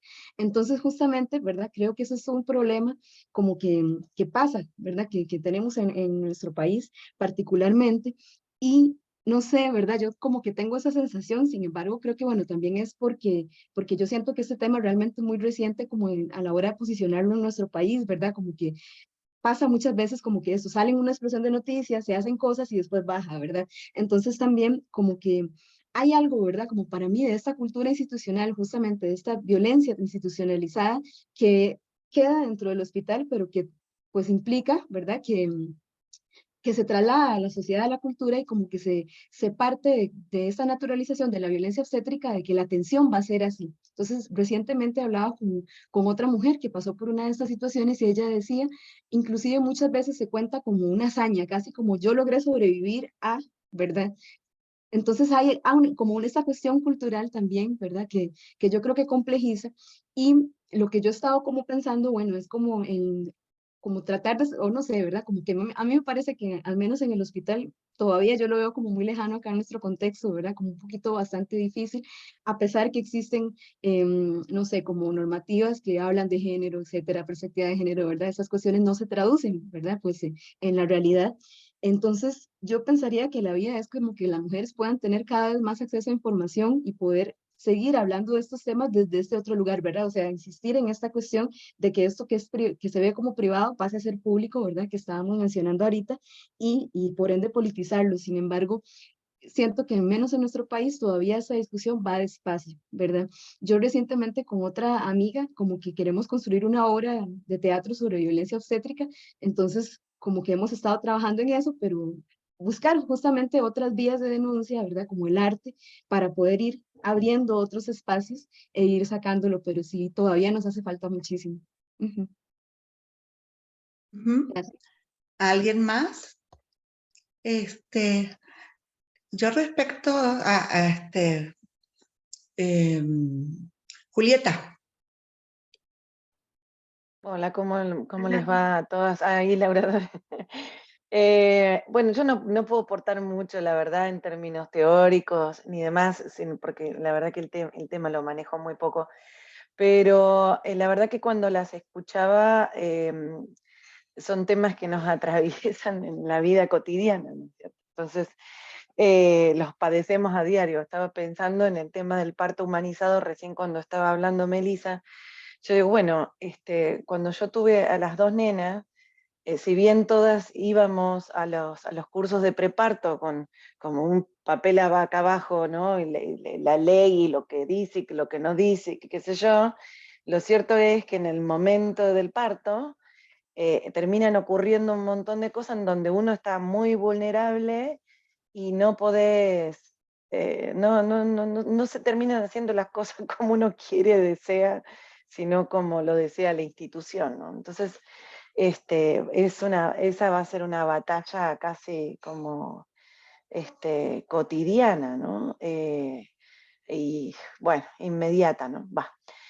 Así que bueno, no, lo que quería era agradecerles a todas, la verdad estuvieron excelentes las exposiciones, muy agradecida de escucharlas y muy agradecida también, María, de poder escuchar tus comentarios y nutrirme, la verdad, con este tema que a pesar de que es algo que, como dije recién, que todo el tiempo lo vivimos, o también incluso el tema de las adopciones, bueno, yo en realidad, tal vez ahí alguien decía falta pensar el tema de la violencia con la niñez. A mí me pasó otra cuestión relacionada que es con el tema de la infertilidad y precisamente el no poder tener hijos, ¿no? Y todo lo que padecí durante 20 años contra los tratamientos de fertilidad y todo eso es una cosa tremenda también. O sea, es la otra cuestión, ¿no? También que no se piensa, que no se mira, que no, yo me ponía de un lado a mirarlo desde el punto de vista de la cantidad de tabúes que hay al respecto, ¿no es cierto? No se mira, no se piensa, tampoco te enseñan, ¿no? Que a veces las mujeres no podemos tener hijos, no es algo tan natural, ¿no? Así que bueno, la verdad agradezco mucho haberlas escuchado. Creo que se vieron distintas cuestiones que a lo largo de este coloquio nos faltaba, ¿no? La mirada con el tema de la violencia patriarcal. Lau, ¿querías decir algo? Sí, Lau. Bueno, hola, ¿cómo están? No, agradecer las ponencias, felicitarlas, conmueven, ¿no? Se interpelan desde un lugar muy, muy conmovedor estos temas. Creo que además las teorías de género han, si hay algo que ha renovado la teoría social ha sido las teorías de género, ¿no? Últimamente, en términos teóricos, pero también metodológicos. Esta pregunta que hacía Ana, ¿no? De la literatura para pensar estos temas, la autoetnografía, el arte, que han puesto de relieve otros mecanismos, otras formas, otras metodologías para interpretar problemas que son muy complejos y que están sumamente naturalizados, ¿no? Yo pensaba con la cuestión de la maternidad, cuánto nos falta reflexionar sobre la maternidad y sobre qué es y cómo entendemos la maternidad y la asociación constante que hay entre la maternidad con lo biológico, ¿no? Como, la imposibilidad de concebirla como una relación social, más allá ¿no? Como un verbo y no como un sustantivo, ¿no? Es maternar, el criar, estar, acompañar, y no como, bueno, un ser, ¿no? Una cosa así, ¿no? Pensaba. Y después una pregunta para Melissa y un comentario, otro comentario. Si existe en Costa Rica o en algún lugar de Centroamérica alguna ley de parto respetado. Acá en Argentina existe, pero existe, o sea, vos podés pedir cómo querés que sea tu parto, etcétera, etcétera, pero no se le da mucha importancia. En algunos hospitales te dicen que existe, que está, que lo puedes hacer, pero igual no le dan bola, en otros ni siquiera te mencionan. Eso por un lado, y por otro, cuando mencionaste que estabas pensando en hacer una obra de teatro para hablar de la violencia obstétrica, me trajiste a la cabeza que hace poquito fui a ver un recital de una amiga que es música y que grabó 3 discos, que los 3 conforman lo que se llama la obra madre, que es sobre la gestación, el parto y el puerperio, que fue el recital, tuve la mitad del recital llorando porque ella tuvo un parto muy violento, y fue increíble, o sea, fue una puesta en escena, fue música, teatro y vivencia, y hermoso, que después si querés te comparto, porque bueno, tiene ahí un montón de cosas desde la música sobre la violencia obstétrica. Ella participa, acá hay una agrupación sobre violencia obstétrica, un movimiento así interesante, y ella forma parte de esa instancia, así que quizás te puede interesar el contacto. Eso nomás. Muchas gracias. Y bueno, me gustaría también como que Marce y Handy pudieran también como conversar sobre estas otras cosas, entonces voy a tratar de ser breve con esto que acaba de mencionar. Laura, me parece muy importante esta reflexión que haces sobre el tema de la cuestión biológica, porque justamente la obstetricia, pues por supuesto que analiza los procesos reproductivos más también desde este lugar, ¿verdad? Entonces ahí podemos seguir desarrollando otro elemento como eso. Comentarte, Laura, que en Costa Rica sí existe, o sea, se creó una ley hace muy poquito que se llama, más o menos así, como ley, Derechos de la Mujer durante la atención calificada, digna y respetuosa. Pero era esto que yo les mencionaba, nunca se menciona que existe violencia obstétrica. Entonces, también se hicieron como unos cambios a la ley de salud general, pero digamos, son como medidas que son como cuestiones demasiado básicas, ¿verdad? Que si uno hace un análisis crítico de la ley, pues realmente no visibiliza, ¿verdad? Como todo lo que debería tener. Entonces, no existe, ¿verdad? Como no existe realmente como una legislación que todavía siga como hacia esa perspectiva más, ¿verdad? Sino que es muy insuficiente. Ujú. Yo me voy a autodar la palabra un segundito, contestando un poco la preocupación que planteaba Josa Handy en respecto a las estrategias.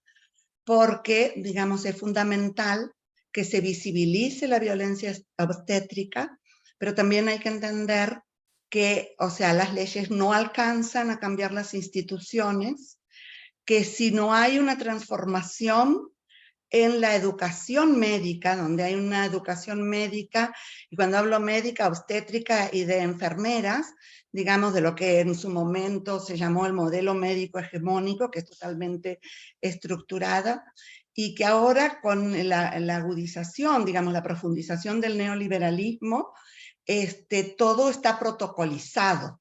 Y si llega a haber algún problema, digamos, en el parto y el médico no siguió el protocolo, también está, o la obstétrica, también está sujeta a posibles sanciones.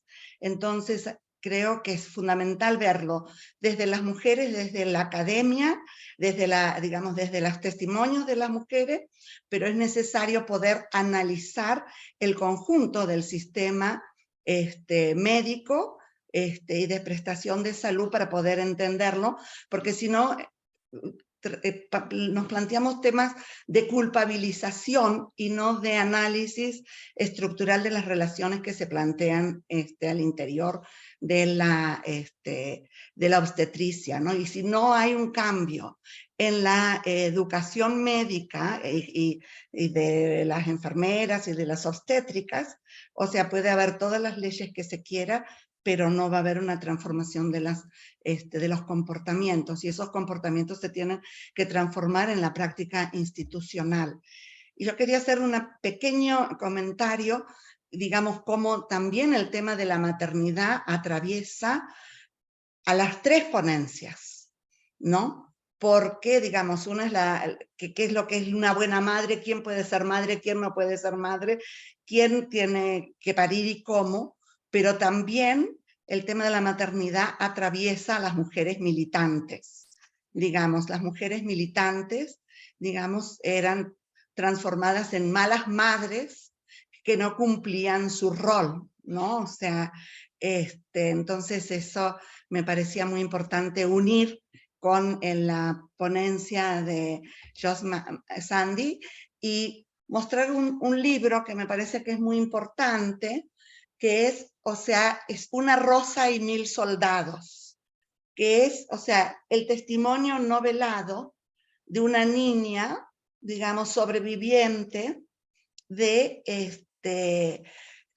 la práctica de abuso sexual permanente que hacía la dictadura de Stroessner en el Paraguay, ¿no? O sea, entonces cómo esto une, digamos, que es importante, y yo con esto termino, les doy la palabra, además que es importante es poder mantener una relación permanente y de profundización entre nuestros países, o sea, porque creo que tenemos experiencias muy comunes y muy necesarias de poder profundizar, y este coloquio y este panel ha servido para eso, ¿no? O sea, me gustaría, bueno, escuchar. Bueno, tal vez tomo la palabra. Sí, creo que hay muchos hilos conductores escuchándolas, ¿verdad?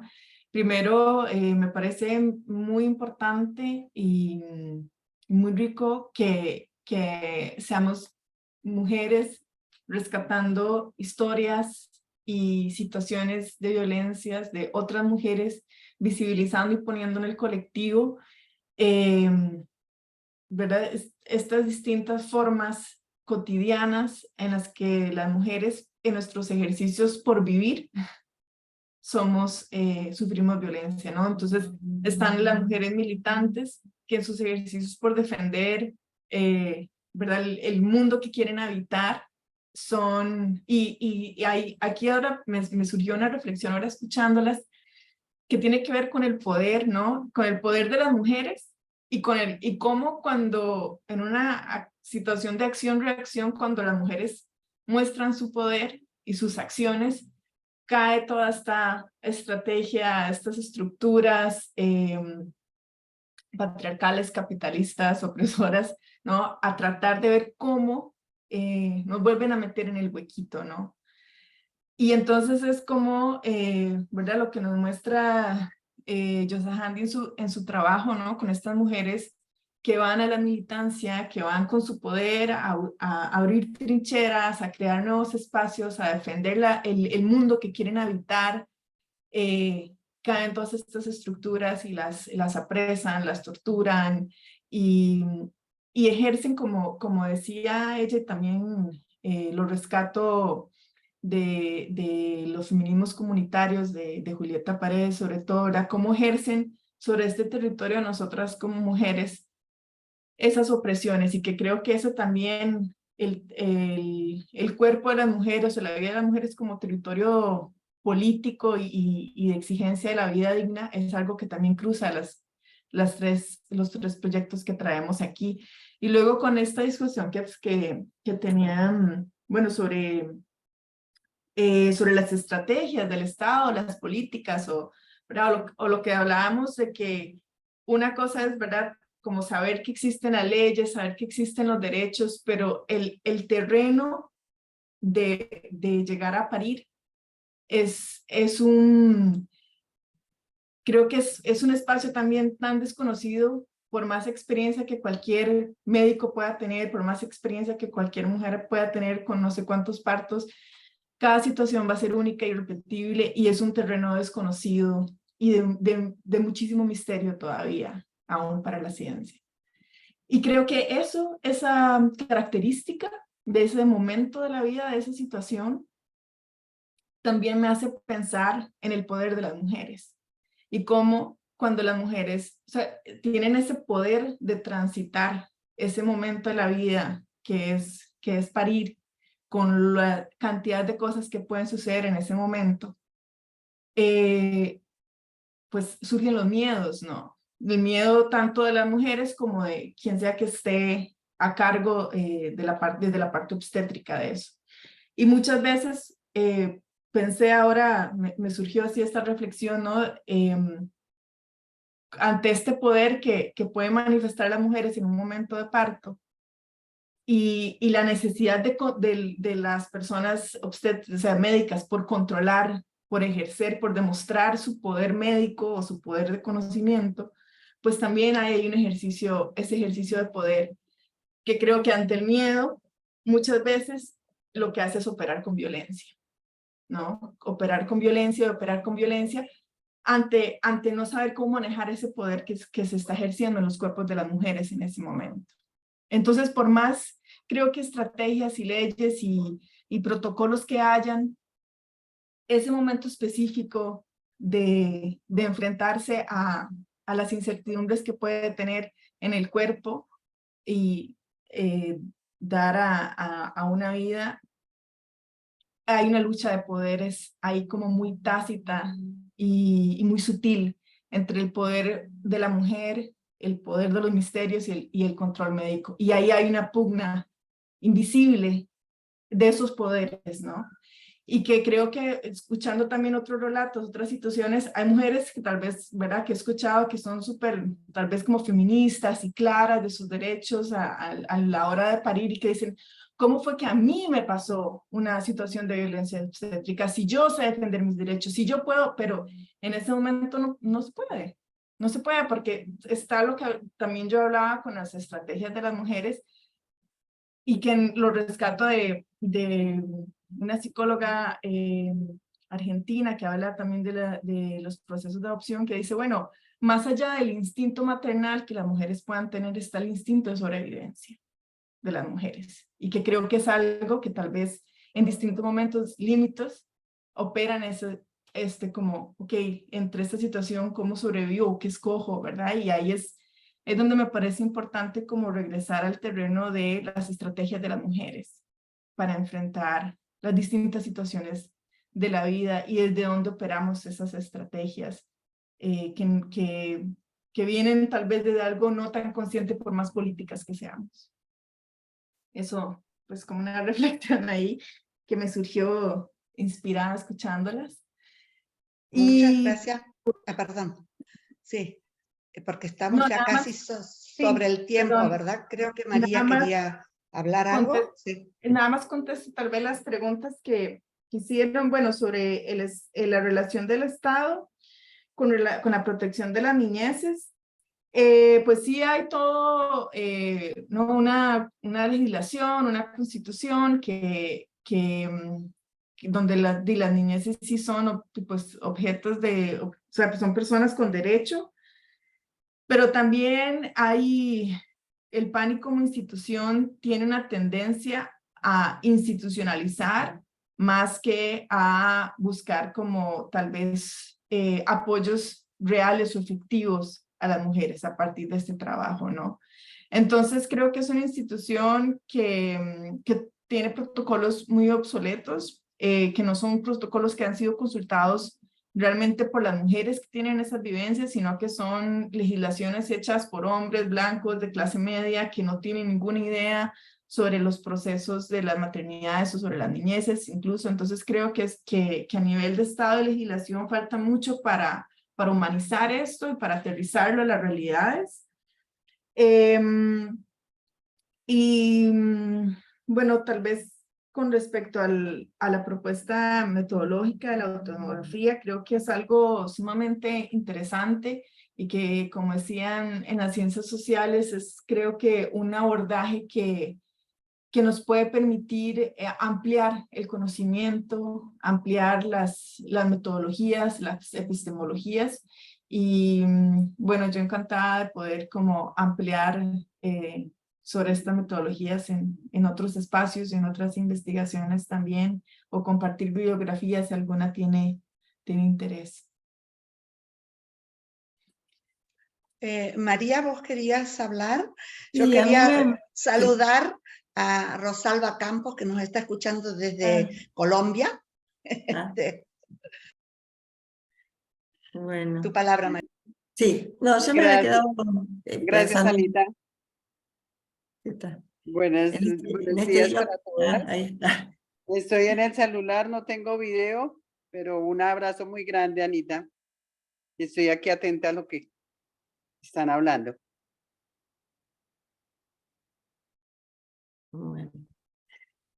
Bueno, estaba pensando vuelvo, algo que fue dicho, ¿no? El hilo conductor de las tres exposiciones en el sentido de que hay una pregunta que pues, sucede en el orden patriarcal, digamos, de quién es el cuerpo de las mujeres. Y hay una circulación del cuerpo de las mujeres y un tratamiento del cuerpo de las mujeres en la violencia estética, en lo que fue la violencia sexual como consustancial al genocidio, o también en las maternidades y las adopciones, en el sentido de pensar las maternidades como una relación social, y por ende también este rol que tiene el patriarca, este rol de propiedad que tiene el patriarca respecto de las mujeres y de los niños y niñas, porque esto también es lo que está pasando, digamos, que hay tanto ni mujeres ni niños y niñas son sujetas de derecho.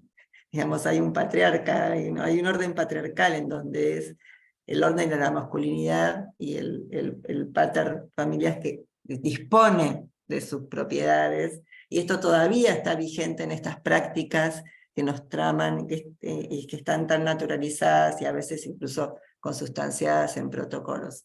Un tema del que nosotros no hemos hablado, pero que está cuando nosotros hablamos de violencias de género y violencia a niños y niñas, es el abuso sexual infantil, y está muy tramado también por esta noción de propiedad respecto de mujeres, niños y niñas. Pero me parece que con todos los límites de la ley que nosotros conocemos, creo que la ley es necesaria, porque la ley dice cuál es el orden del contrato.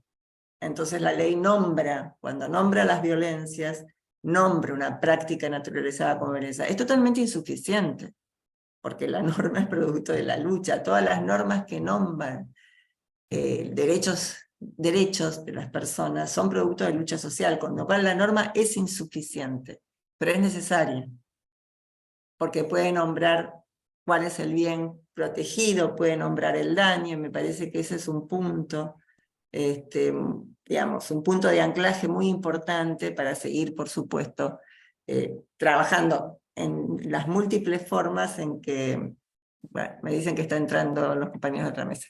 Bueno, las múltiples formas en que la violencia subsiste y está naturalizada y avalada por la costumbre, que tiene fuerza ahí también.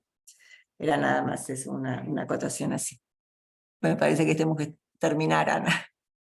Tenemos que terminar, agradecerles enormemente a las panelistas, a las comentaristas, a quienes participaron del panel, ver que realmente tenemos muchísimas cosas que conversar y profundizar, que ojalá podamos seguir manteniendo contacto, porque la fuerza, como decía Marcela y todos, o sea, es la unidad y la posibilidad de unir esfuerzos, experiencias y luchas a lo largo del continente.